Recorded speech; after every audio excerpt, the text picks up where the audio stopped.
Do you guys remember those old classic mobile games that we used to play all the time on our phones? Games like Plants vs. Zombies, Jetpack Joyride, or Angry Birds. But there was an additional game that I used to play that not a lot of people remember, which is Swordigo. And today I'm gonna revisit this masterpiece again and tell the whole story from the beginning to the end. Hope you enjoy! You suddenly wake up from a bad dream. Except that dream wasn't a dream, but reality. The character starts going outside, something that most of you, including me, hasn't done in their lives. And then we stumble upon the master, where we find him lying down on the ground. He left us a note saying he was already dead, and that we must find the village elder and defeat the corruptors that killed the master. And so, the main character, let's call him Miyamoto Musashi, because he kind of looks like him, tries to fight the demon, but gets knocked unconscious.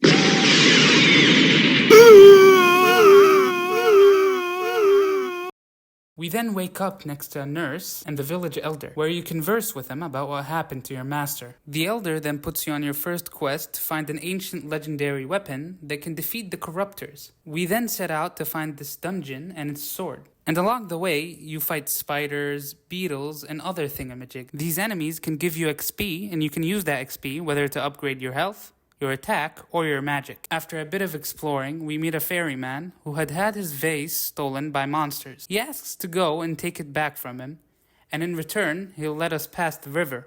What kind of pettiness is that? He gives you the key to the tower where the monsters are residing in, and we give the vase back to that petty numbskull. Moving on, we make it to the keep, fully locked in and ready to overcome one of the hardest levels in the game, in my opinion. Nobody asked for your opinion.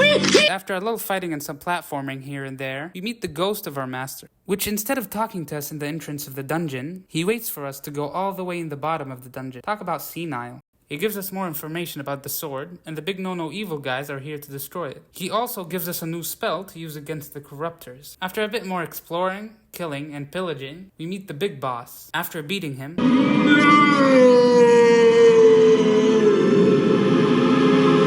we get a shard of the legendary blade.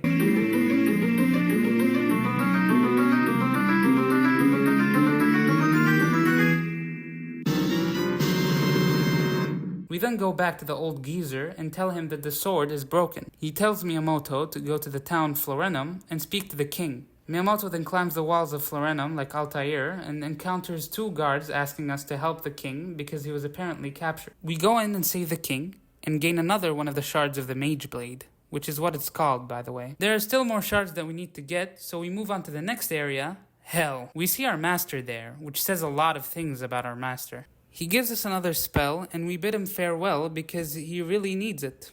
As we make it deeper into Hell, we encounter the boss of Hell, Jeffrey Epstein. As he shoots his balls of wickedness, we beat him senseless. We then get the third and second to last shard for the Mage Blade. And then we meet Master Roshi again, congratulating us and also informing us that the last shard is up in the cold and icy mountain. We journey up the path to the mountains, leaving our master behind because he couldn't hold back on gooning before kicking the bucket.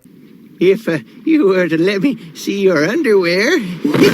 Miyamoto meets another old man in the mountains and tells us that he found a huge boulder of gold. Law 4. Always say less than necessary. He then tasks us to kill the bugs that are on it.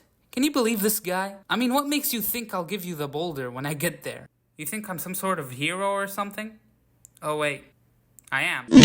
Obviously, since I'm a nice guy, give him the boulder, although it doesn't look like one, but size doesn't matter. Its personality is enough. He then gives Miyamoto a key to make us pass through. Going inside another dungeon, we see Master Roshi again. He somehow escaped double HE hockey sticks and is now in the mountains, where he tells us that we can go into different dimensions using the portal adjacent to him. He tasks us to find the sign of the dimension on the other side. After that obstacle, we finally get the last magic shard of the Mage Blade. Yahoo! But the fun is not yet over. Master Roshi then tells us to go to the Chambers of Power, which is located in the Great Caves, to combine the shards of the Mage Blade again. Master Roshi tells us one last thing before going back to the Nether Realm, where he belongs, to slay the corruptors. This is it, ladies and gentlemen, the finale, the grand close, the home stretch. We meet the Master of Chaos, the perpetrator behind this mess, the person pulling the strings, which is us? He gives Miyamoto some casual villain speech, but then we hit an Uno reverse and kill the Master of Chaos. And just like any happy ending, we restore peace to the world, once again, becoming triumphant in our journey, avenging our master, Roshi. All's well that ends well. In short, this game is one of my all-time favorites because before I had any console, anything to play on, I had my phone. I hope I made you nostalgic, and if you never played this game, then give it a try. And if you made it this far, thank you for watching this video. Like and subscribe. See ya.